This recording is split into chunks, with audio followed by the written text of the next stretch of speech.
Allons réfléchir un peu sur Matthieu chapitre 20, verset 16. Jésus a dit, « Les premiers seront les derniers, et les derniers seront les premiers. » Indépendamment du contexte qui peut être interprété de plusieurs manières, ces paroles traduisent une situation ou la qualité de la foi de ceux qui croiront plus tard. Maintenant, comment pouvons-nous associer ces paroles avec la guerre entre Israël et l'Iran? Peut-être me diriez-vous, qu'est-ce que cela peut avoir avec une guerre? Eh bien, dès qu'il s'agit d'une situation en Israël qui affecte les autres nations, nous devons chercher la main de Dieu derrière. Car Israël est le témoin et c'est aussi un acteur du plan de salut de Dieu pour l'humanité. Autrement dit, ce qui se passe en Israël n'a pas seulement une dimension prophétique, mais aussi salvifique.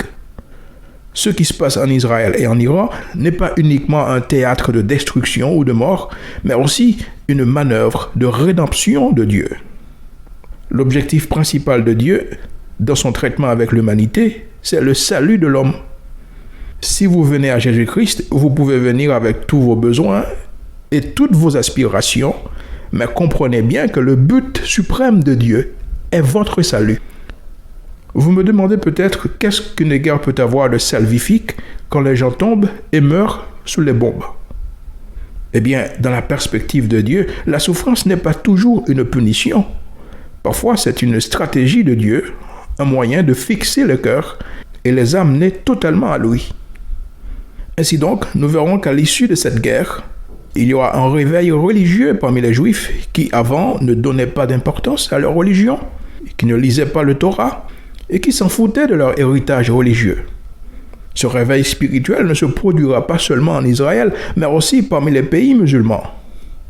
Les cœurs des musulmans, bien entendu ceux-là qui sont de bonne volonté, se tourneront davantage vers Jésus-Christ, car ils réaliseront que le Dieu Tout-Puissant est effectivement le Dieu d'Israël, et que sa parole inspirée dans la Bible est réelle.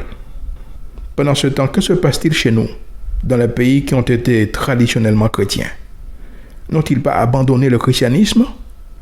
Certains l'ont rejeté, d'autres l'ont déformé, et d'autres encore l'ont romantisé. Voilà, les premiers seront les derniers, et les derniers seront les premiers.